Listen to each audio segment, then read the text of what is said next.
Pues muy bien, el tema de hoy es la revelación de Dios, o cómo nuestro Dios, Él se revela a sí mismo en la cruz del Calvario, en la cruz de Cristo. Es el tema de hoy. Y sabemos, así como cualquier persona, conocemos su carácter por medio de sus acciones, ¿no? Por su carácter yo puedo imaginarme o quizás decir, bueno, creo que él es impaciente, o él es iracundo, o él es muy bondadoso, o él es muy desprendido, o él no tanto, ¿no? Por su carácter podemos conocerlo.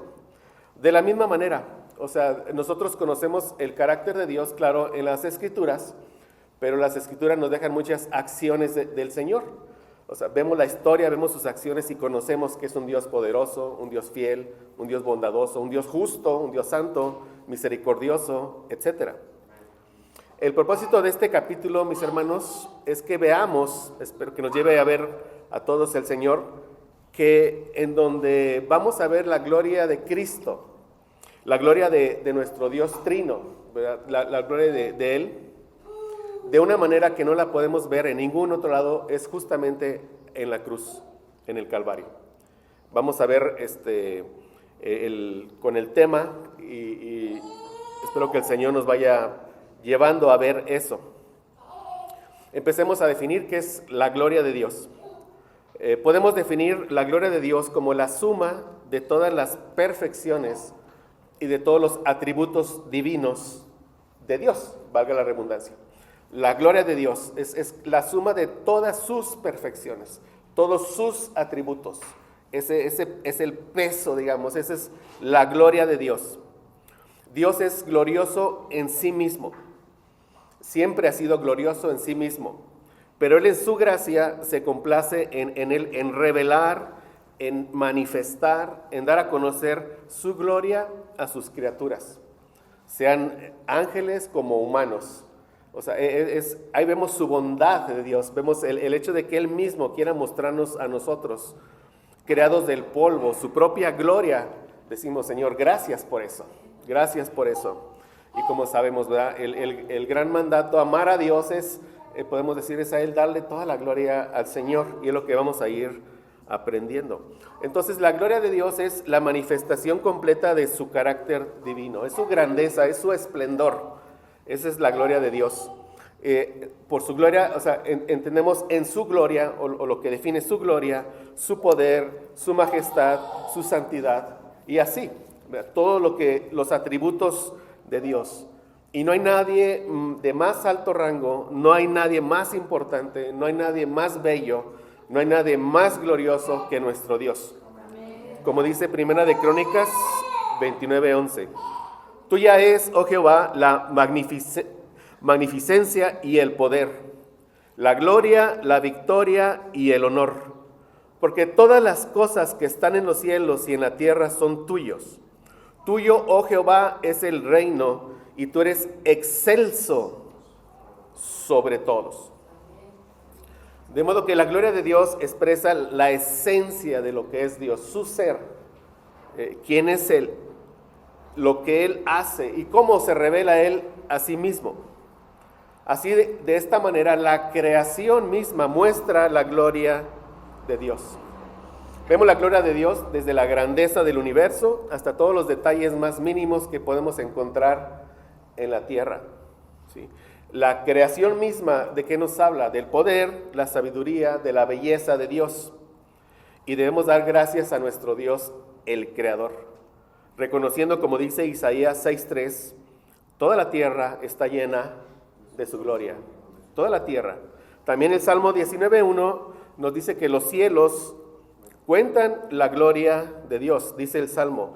Los cielos cuentan la gloria de Dios y el firmamento anuncia la obra de sus manos. De modo que podemos ver, obviamente, la gloria de Dios, su majestad, en todo lo que ves cuando abres tus ojos, en el amanecer, en el atardecer, en el brillo del sol, de la luna, etc.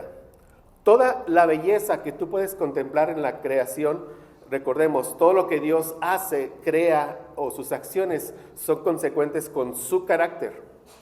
Cuando veas un atardecer bello y te maravilles, estás viendo parte de la belleza de Dios, parte de su belleza. Por medio de eso podemos ver, de nuevo, su sabiduría, su poder.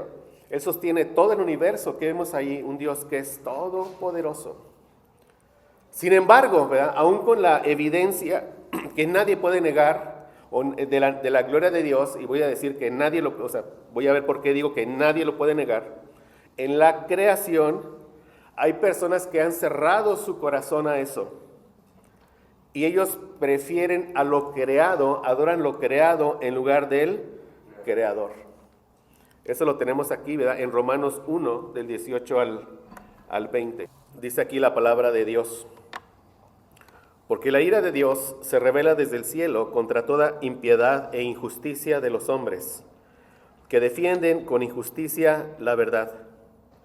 Porque lo que de Dios se conoce les es manifiesto, pues Dios se lo manifestó. Porque las cosas invisibles de Él, su eterno poder y deidad, se hacen claramente visibles desde la creación del mundo, siendo entendidas por medio de las cosas hechas, de modo que no tienen excusa. ¿En cuanto a qué? En cuanto a negar que existe Dios. Nadie tiene excusa. Y aquí dice, Romanos 1, 21, pues habiendo conocido a Dios, ven, o sea, todos los seres humanos han dicho en algún punto de su vida, debe de haber un Dios. Debe de haber un Dios. Un familiar mío muy querido que no, él sigue rebelde en sus pecados. Recuerdo bien cuando en su primer embarazo ella veía por medio de los ultrasonidos, etcétera, y me decía, definitivamente hay un Dios. Pero ella hoy sigue negando al Cristo de la cruz, ¿verdad? Pero dice esto, pues habiendo conocido a Dios, no le glorificaron como a Dios, ni le dieron gracias, sino que se envanecieron en sus razonamientos, y su necio corazón fue entenebrecido. Profesando ser sabios, se hicieron necios. No hay mayor necedad que creer en la teoría de la evolución. No hay mayor necedad del hombre. Eso para mí refleja totalmente la muerte espiritual de los hombres. Que digan que venimos como dicen, de un caldo de cultivo y que haya llegado a la maravilla de que somos nosotros en cuanto a la creación de Dios. No se puede. Decía Albert Einstein, seguramente lo han escuchado. Es creer en eso, es como creer que está aquí la fábrica de relojes suizos más perfecta que exista y que le pones una bomba y explota y dejar al tiempo y después se vuelve a reconstruir esa fábrica. Dice, creer en la teoría de la evolución es lo mismo de creer una de esas cosas disparatadas. Profesando ser sabios, se hicieron necios y cambiaron la gloria del Dios incorruptible en semejanza de imagen de hombre corruptible, de aves, de cuadrúpedos y de reptiles. Es decir, aquí es que el hombre adora cualquier cosa, menos al Creador, sin Cristo. Pero esto, mis hermanos, muestra evidentemente la necesidad que tienen todos los hombres de un Salvador. Y muestra algo más.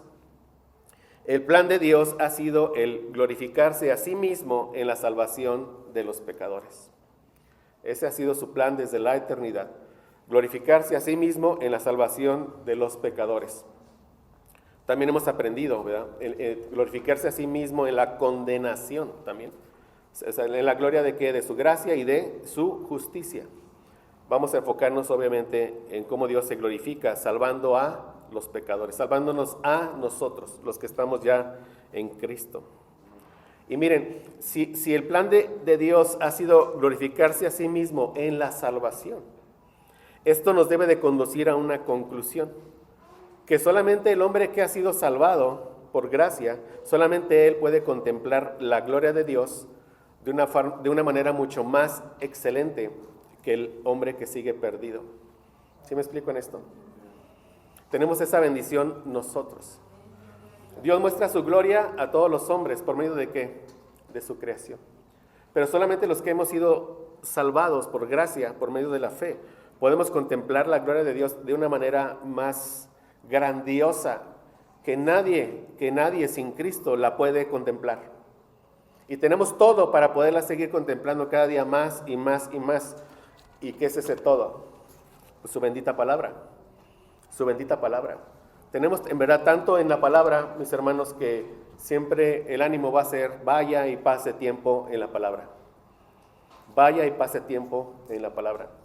Tenemos muchas actividades, claro que sí. Pregúntenme a mí. Pero créanme, siempre hay espacio, un hueco siempre hay espacio, no voy a decir un hueco. Siempre hay espacio para poder pasar tiempo en la palabra.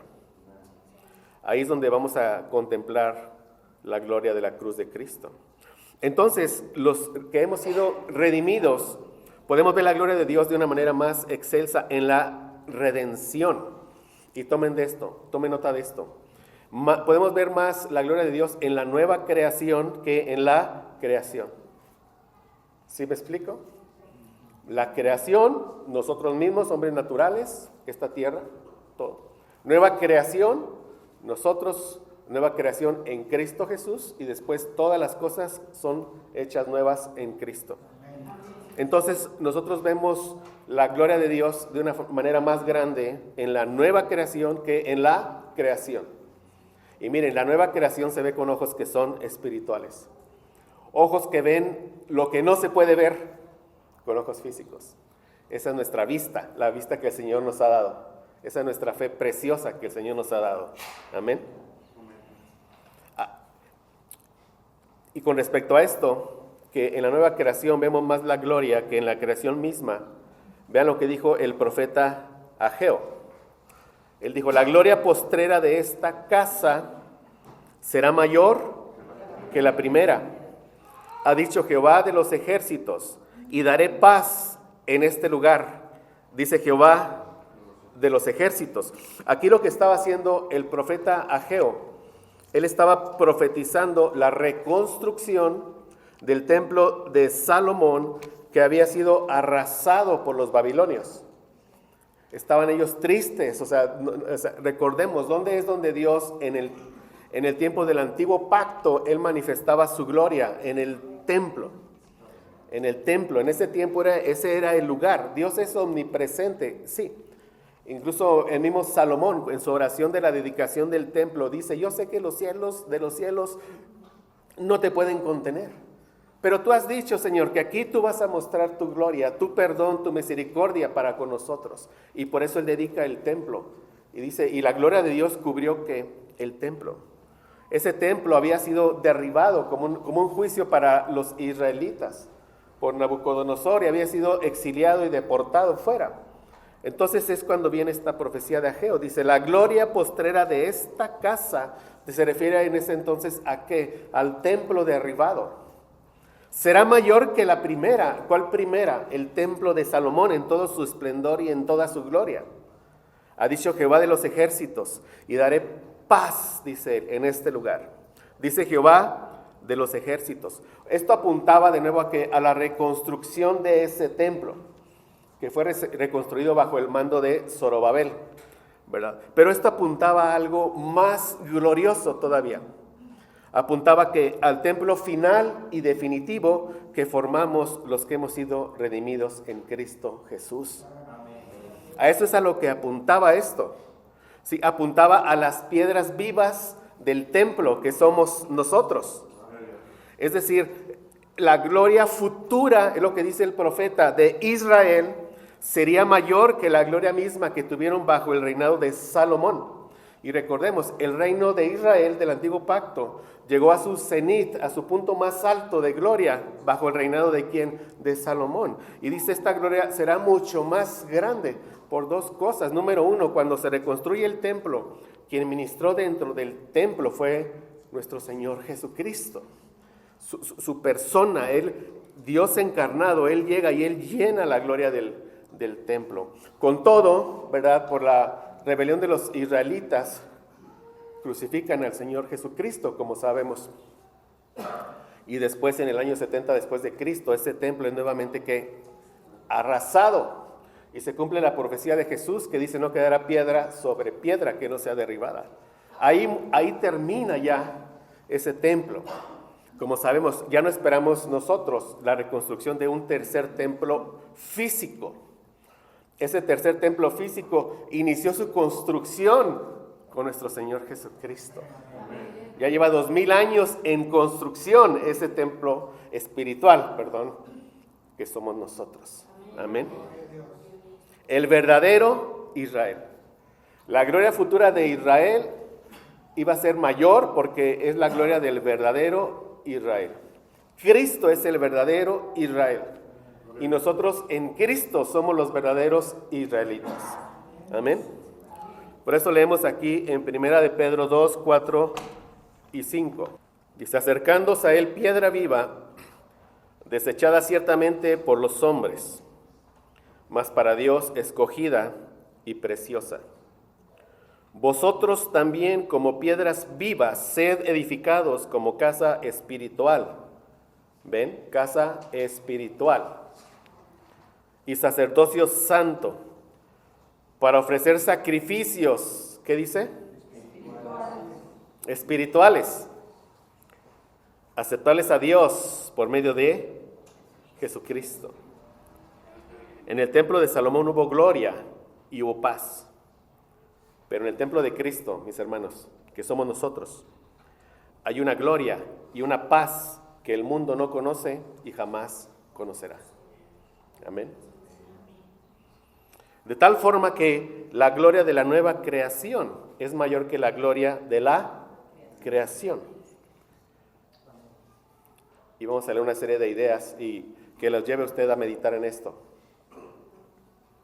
Por la creación teníamos derecho a un paraíso terrenal. Por la redención, cuando hablamos de la redención, ¿qué estamos hablando? De la obra de la nueva creación.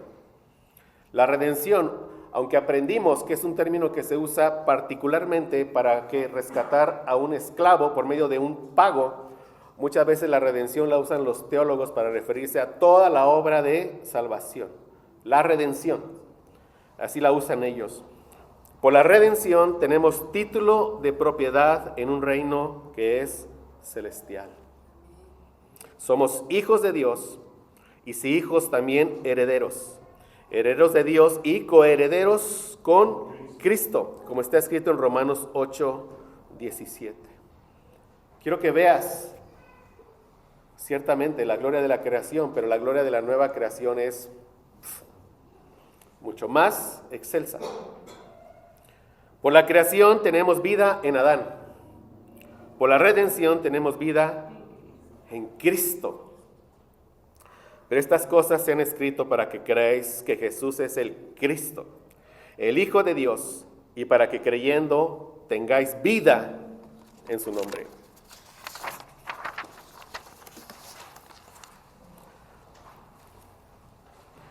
Gran poder fue visto en crearnos del polvo. Piensen, hermanos. Dios nos creó del polvo de la tierra. Y observa tus ojos, tus pulmones. Bueno, eso no los puedes observar, pero los puedes ahí sentir. Tus manos. Y dices, wow, qué Dios tan glorioso. Del polvo nos formó.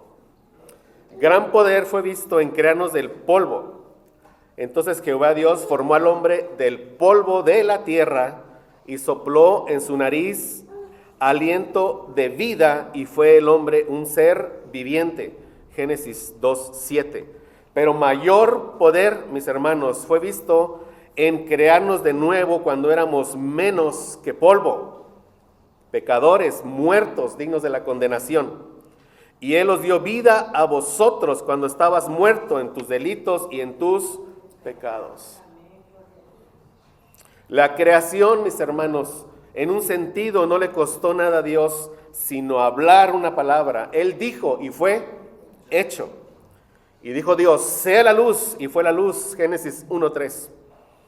Pero le costó muchísimo más, le costó todo redimirnos, mucho más que crearnos. En la redención hubo derramamiento de sangre, le costó la vida de su propio Hijo. sabiendo que fuisteis rescatados de vuestra vana manera de vivir, la cual recibisteis de vuestros padres, no con cosas corruptibles como oro o plata, sino con la sangre preciosa de Cristo, como de un cordero sin mancha y sin contaminación. Hay gloria, mis hermanos, en recibir la luz del sol y la lluvia. Dice, vuestro Padre que está en los cielos, que hace salir su sol sobre malos y buenos, y que hace llover sobre justos e injustos. Mateo 5:45. Pero hay más gloria en recibir a Cristo como nuestra luz y como nuestra agua viva. Otra vez Jesús les habló diciendo, yo soy la luz del mundo. El que me sigue no andará en tinieblas, sino que tendrá la luz de la vida. Juan 8:12. Respondió Jesús y le dijo, cualquiera que bebiere de esta agua volverá a tener sed, mas el que bebiere del agua que yo le daré no tendrá sed jamás, sino que el agua que yo le daré será en él una fuente de agua que salte para vida eterna. Amén. Hubo gloria en el maná del cielo que alimentó a los israelitas, pero hay mucha más gloria en Jesús, quien es nuestro pan de vida. Juan 6:31, nuestros padres comieron el maná en el desierto, como está escrito, pan del cielo les dio a comer. Juan 6:35, Jesús les dijo, yo soy el pan de vida. El que a mí viene nunca tendrá hambre, y el que en mí cree no tendrá sed jamás. En la creación, mis hermanos, en un sentido, Dios nos dio a nosotros mismos porque nos creó. En la nueva creación, en la redención, Dios se entregó a sí mismo por nosotros. Y mientras comían, Jesús tomó pan y bendijo. Lo partió y les dio diciendo, tomad, esto es mi cuerpo. Nosotros, mis hermanos, nos alimentamos de la creación. En la nueva creación nos alimentamos de Cristo. Porque mi carne es verdadera comida y mi sangre es verdadera bebida, dijo el Señor Jesucristo. Gran sabiduría fue vista en crearnos, pero mayor sabiduría en salvarnos.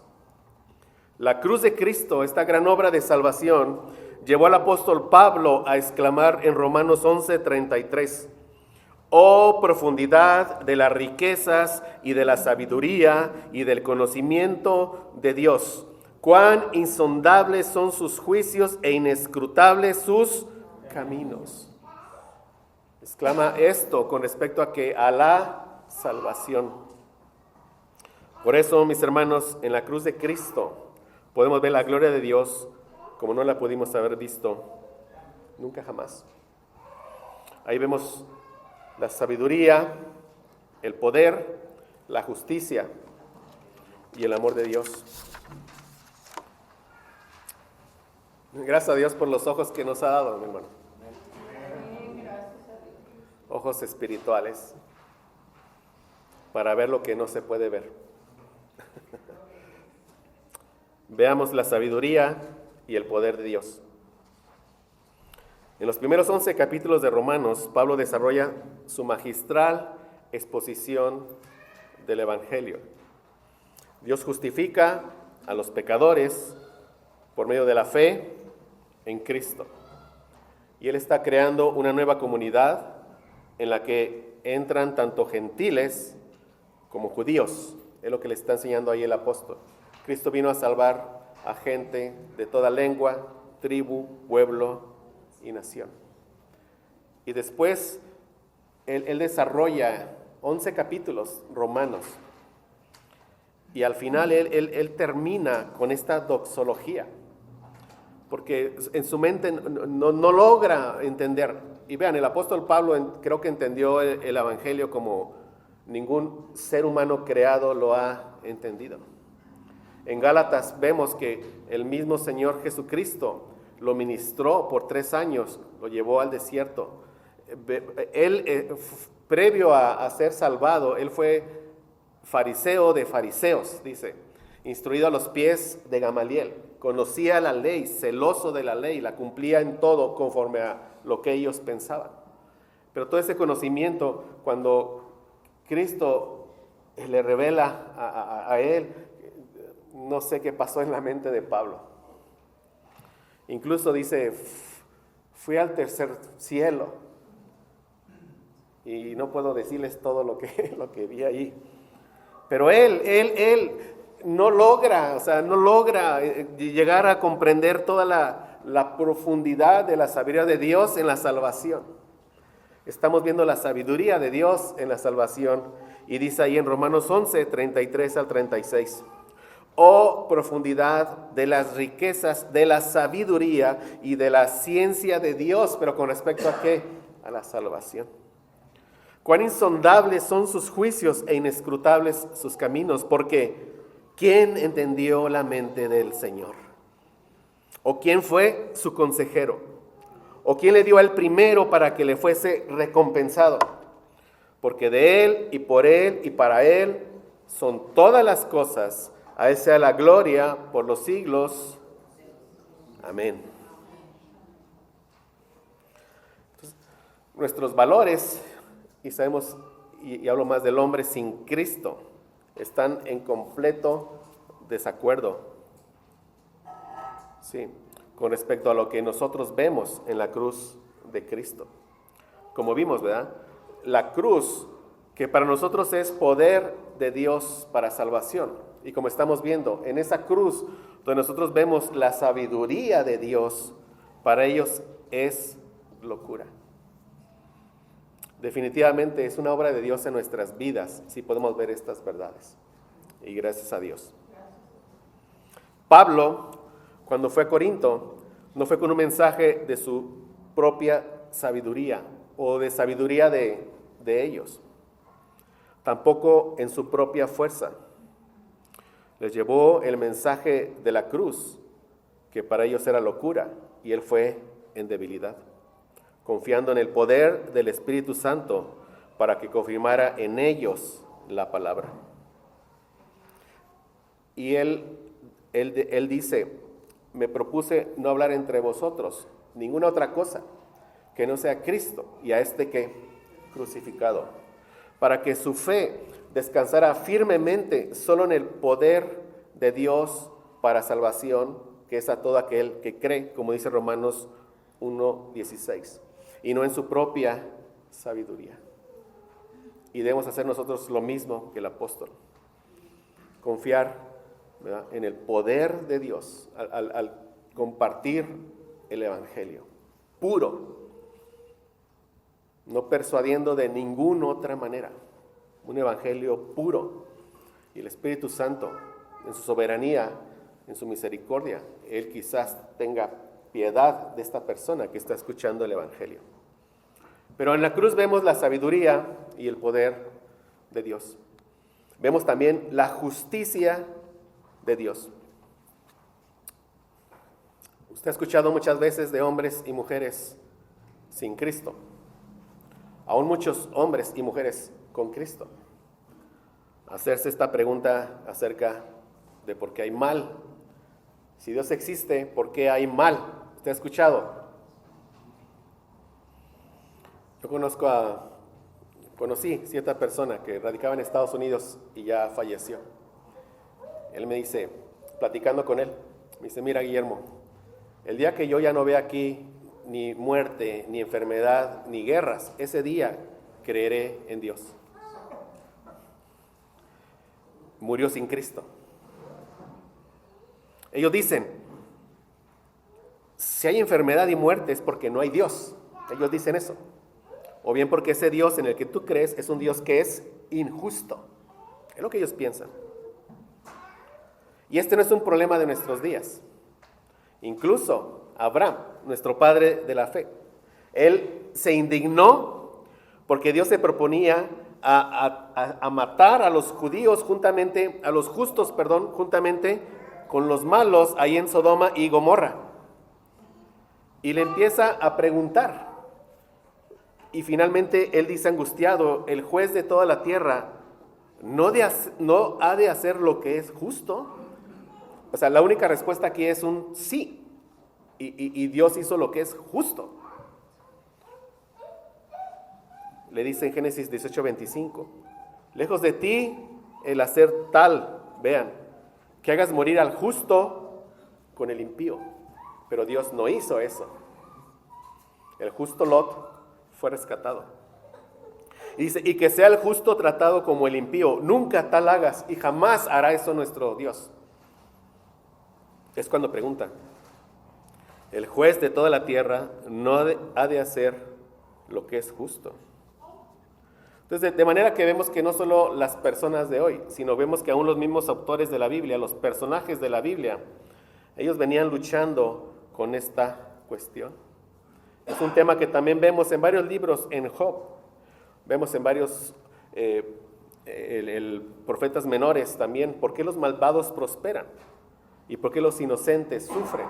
Es un tema que vemos en el Antiguo Testamento. ¿Por qué no vemos con mayor frecuencia que los pecadores son castigados? O sea, pareciera ser que se salen con la suya, pareciera ser. Pero todo eso apuntaba a que era necesario una vindicación de la justicia de Dios. O sea, una justificación de Dios ante la raza humana de esos caminos que ellos aparentemente consideraban injustos. Y dirás, Dios tenía que vindicarse. Pues yo solo veo su amor en eso, y sí, Él lo hizo. Y la Biblia responde a esa necesidad de que Dios vindique su justicia de dos formas. Primeramente, poniéndole a todos los hombres la mirada en el juicio final. Mira, todos estos hombres malvados que hoy aparentemente se salen con la suya, ellos darán parte y cuenta ¿en dónde? En el juicio final. Por un lado. Y por otro lado, poniendo nuestra mirada en la cruz de Cristo. Y ahí el juicio de Dios, su justicia fue vindicada y completa. Con respecto al primero, que Él pone nuestra mirada en el juicio final, en el Nuevo Testamento vemos al apóstol Pablo advirtiendo a sus lectores de Roma que no pretendan abusar de las riquezas de la benignidad, paciencia y longanimidad de Dios, que es ofrecida para que ellos sean movidos ¿a qué? Al arrepentimiento. Romanos 2:3-5 dice, y piensas esto, oh hombre, tú que juzgas a los que tal haces, y haces lo mismo, que tú escaparás del juicio de Dios, o menosprecias la riqueza de su benignidad, paciencia y longanimidad, ignorando que su benignidad te guía al arrepentimiento. Si todos los hombres se asomaran un poco a ver cuántas, sin Cristo me refiero, ¿verdad? Los perdidos, cuántas bendiciones reciben de su Padre por creación, eso los movería, como dice la palabra de Dios, al arrepentimiento. Pero justamente ellos ignoran, ¿no? Y confían en sus propias fuerzas, sus propios métodos, y eso solo les endurece más su corazón. ¿Qué es lo que dice aquí? Pero por tu dureza y por tu corazón no arrepentido, atesoras para ti mismo ira para el día de la ira y de la revelación del justo juicio de Dios. Estamos viendo que ahí es donde Dios va a vindicar su justicia. Y vean, cada día que pasa en el impío, en el que no se ha arrepentido, cada día el sol sale sobre justos e injustos, como leímos. El sol hoy salió para todos. Aún para el que sigue ahí dormido en su cama, para él también el sol salió. Y cada día que pasa, sin que reconozcan qué está pasando, él, sin que reconozca, ¿verdad?, su necesidad de un Salvador, ¿Qué está pasando con él? Está atesorando para él mismo ira para el día de la ira. Dios quiera que el que esté aquí sin Cristo hoy se arrepienta y venga a los pies de Él. Esta es una forma en que Dios vindica su justicia en el juicio final.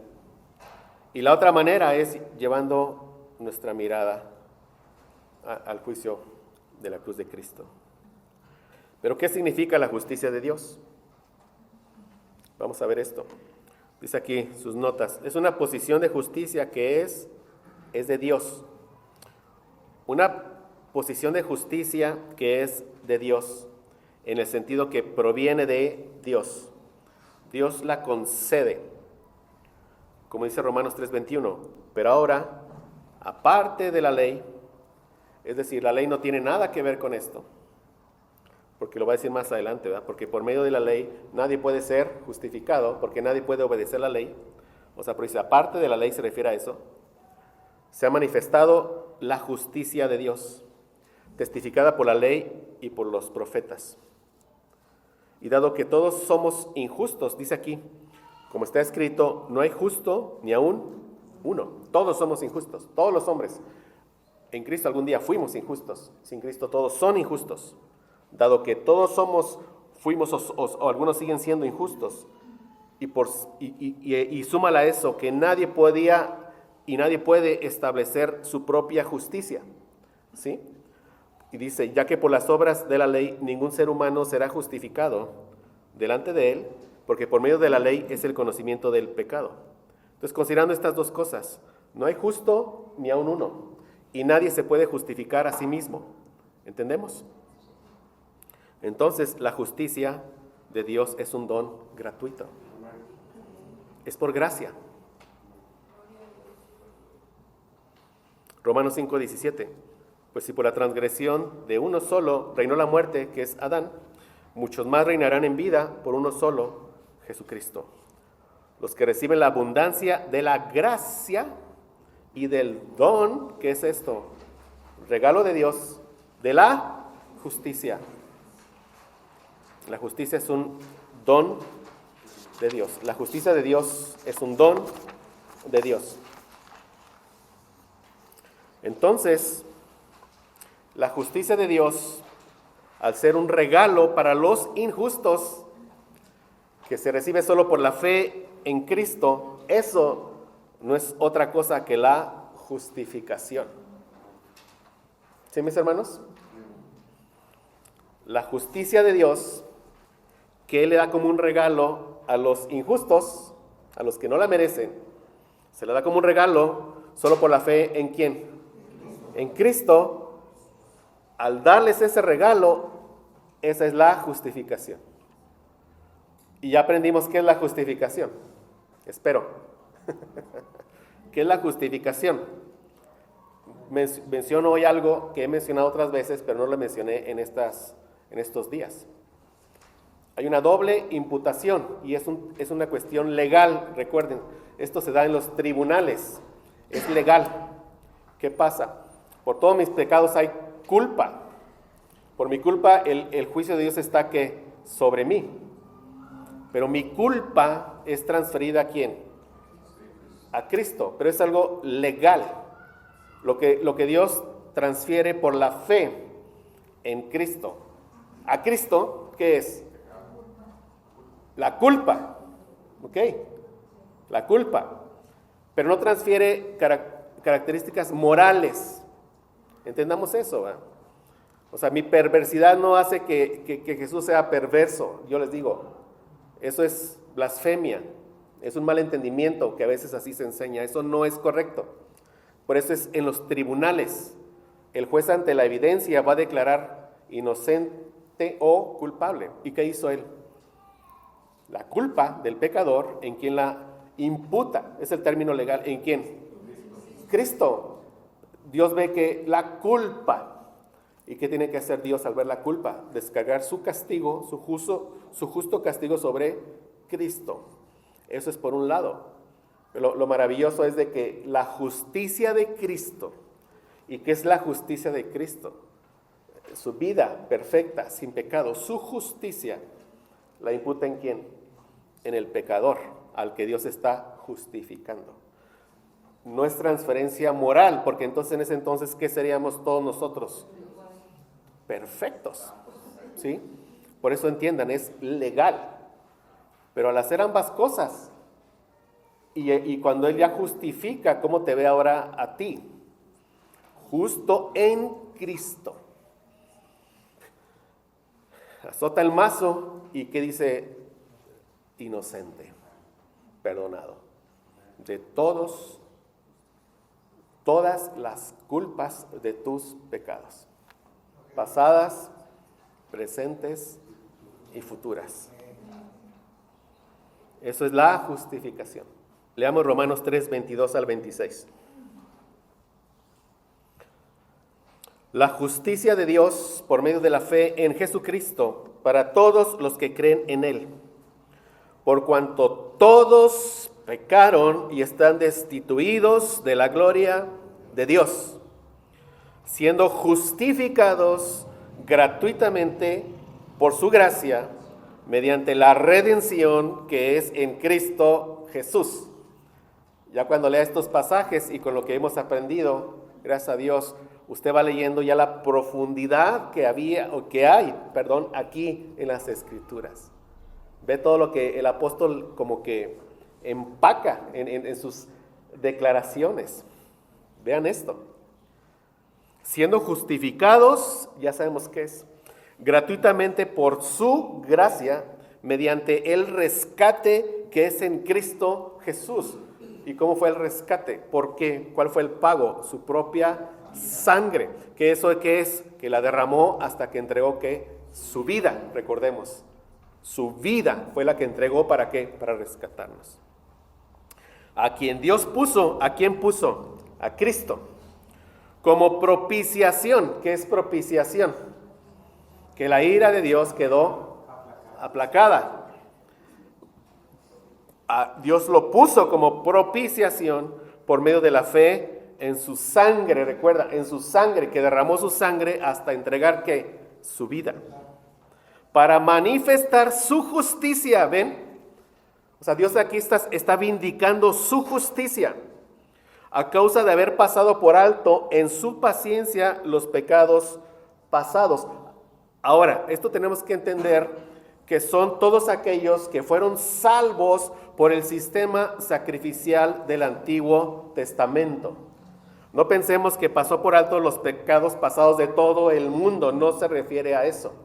Se refiere a aquellos que verdaderamente eran salvos por la fe en el sistema que Dios había provisto para ellos, que era el sacrificio de un cordero.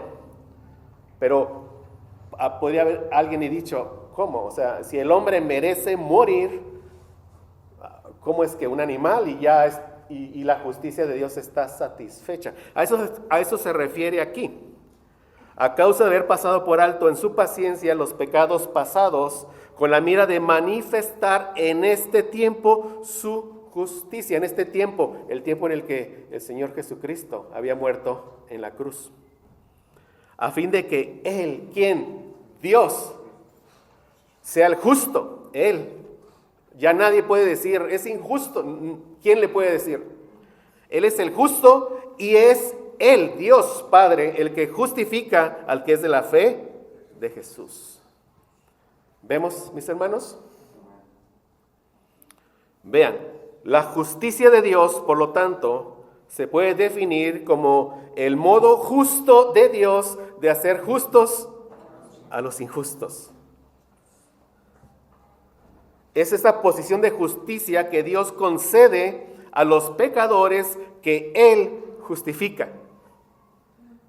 Más todavía, es su acto libre de justificar que tiene base en su gracia y es mediante la redención que es en Cristo Jesús, a quien Dios puso como propiciación.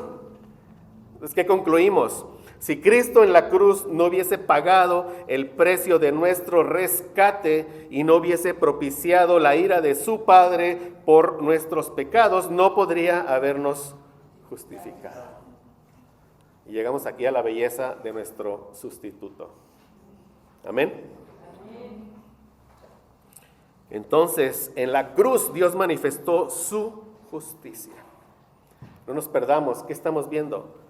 La gloria de Dios manifestada en la cruz. Amén.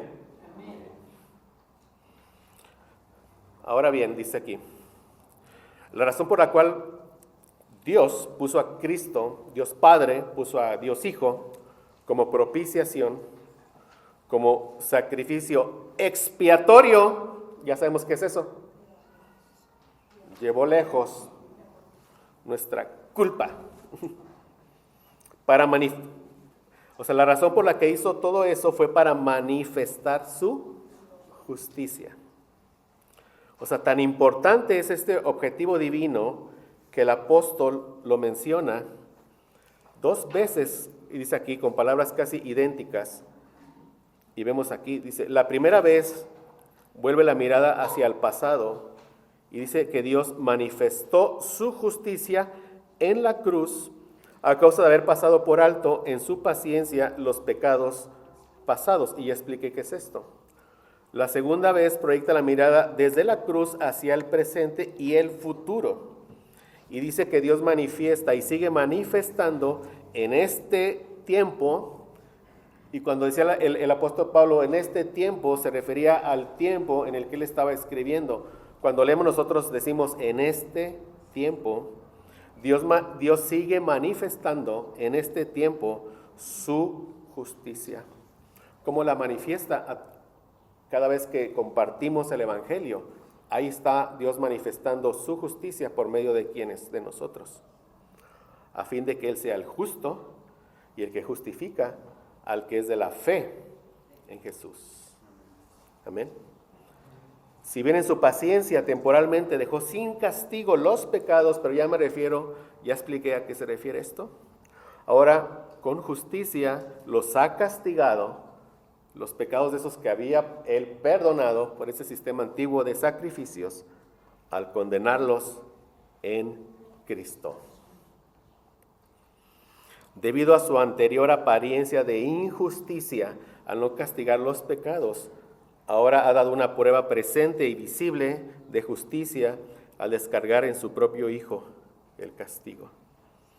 Entonces ahora nadie puede acusar a Dios de pasar por alto el mal, porque era como resultado de la muerte propiciatoria de su Hijo. Dios puede ser el justo y el que justifica a los que creen en Él. Dios está ahora, por así decirlo, en condiciones de conceder una posición de justicia a los injustos sin comprometer su propia justicia. Estamos viendo la sabiduría de Dios en la salvación. Amén. Cerremos viendo el amor de Dios. El amor de Dios. Dice el apóstol Juan en 1 de Juan 3:16. En esto hemos conocido el amor, en que Él puso su vida por nosotros. Mira, con esta declaración, Juan se está atreviendo a decir, por ponerlo en ciertas palabras, que aparte de Cristo y su cruz, no habría habido jamás forma de conocer lo que es el verdadero amor. Es lo que nos dice. En esto hemos conocido el amor, y gracias a Dios porque lo hemos conocido. Amén. En que Él puso su vida por nosotros. Todos los seres humanos hemos experimentado en alguna medida, en algún grado, el amor. Este es un tipo de amor glorioso. Juan, repito, lo que está diciendo es que en toda la historia del mundo ha habido un solo acto de amor puro, que no ha sido contaminado o manchado por ningún otro motivo que no fuera amar. Puro. Ese acto de Dios fue la entrega de su propio Hijo en la cruz por pecadores que no lo merecían. Si alguien te pregunta por la definición de amor, no lo mandes al diccionario, llévalo a la cruz de Cristo. Si Dios tiene gracia, de Él conocerá el amor. Solo en la cruz de Cristo conocemos el amor de Dios. Hay otro versículo del mismo apóstol Juan, en el que es más preciso todavía, primera de Juan 4:10. En esto consiste el amor. Aquí está la definición que debes de dar cuando alguien te pregunte. No en que nosotros hayamos amado a Dios, sino en que Él nos amó a nosotros y envió a su Hijo en propiciación por nuestros pecados. Ya ves todo junto, propiciación. Este es el amor, en que la ira que era tuya, el Padre por amor a ti, la descargó en su propio Hijo. Dices, eso es el amor. Amén. Entonces, en la cruz de Cristo, Dios manifiesta su amor. Pablo también escribe acerca del amor de Dios ahí en Romanos 5:8. Dice, mas Dios muestra su amor para con nosotros, en que siendo aún pecadores, Cristo murió por nosotros. El apóstol Pablo lleva nuestros ojos a la cruz de Cristo para ahí y solamente ahí ver la demostración objetiva del amor de Dios. Objetiva, o sea, todos la podemos ver, no es quizás tú la veas, quizás tú no. Es objetiva para todos los que hemos sido salvados, a eso se refiere. Es un amor muy suyo, muy de Dios, muy de Él, un amor que no tiene igual. Y de nuevo, porque de tal manera amó Dios al mundo. Y recordemos, el énfasis de este pasaje es el amor de Dios. Y gracias a Dios, como nos predicó el pastor Jeremías, dice, el amor de Dios no se ve en las personas que haya salvado, ni por quienes haya Cristo dado su vida, no se ve ahí, se ve en lo que Dios estuvo dispuesto a dar para salvar a esos pecadores. Es el énfasis del pasaje, se usa para controversia, ese es el énfasis, el amor de Dios. Porque de tal manera amó Dios al mundo que ha dado a su Hijo unigénito para que todo aquel que en Él cree no se pierda, mas tenga vida eterna. El amor de Dios se ve en que lo entrega para puros que estaban y estábamos perdidos. Gracias a Dios. Entonces, cuando Cristo se encarna, ese era el comienzo de la entrega de Él mismo. Se despoja de su gloria, toma naturaleza de siervo, Filipenses 2:7-8, se humilló a sí mismo y se hizo obediente hasta la muerte y muerte de cruz. Mas Dios muestra su amor para con nosotros, ese amor único de Dios, solo de Él, glorioso, puro, en que envió a su único Hijo a morir por personas pecadoras, impías y rebeldes como nosotros. De modo que cuando contemples la cruz, mi querido hermano, ahí vas a ver la gloria de Dios. Su sabiduría, su poder, su justicia y su amor. Y no te preguntes, ¿cuál brilla más? Todo es el brillo de la gloria de Dios. Amén. ¿Ves la justicia de Dios al juzgar el pecado? ¿Ves el amor de Dios al descargar la culpa del pecado en su propio Hijo? ¿Ves la sabiduría de Dios al combinar ambas cosas perfectamente? Simultáneamente vemos la justicia y el amor de Dios. Santidad, misericordia. Un evento, vemos todo eso. Y vemos el poder de Dios al salvar a los que creen por medio de su Espíritu Santo. La cruz es una demostración de la gloria de Dios. Amén.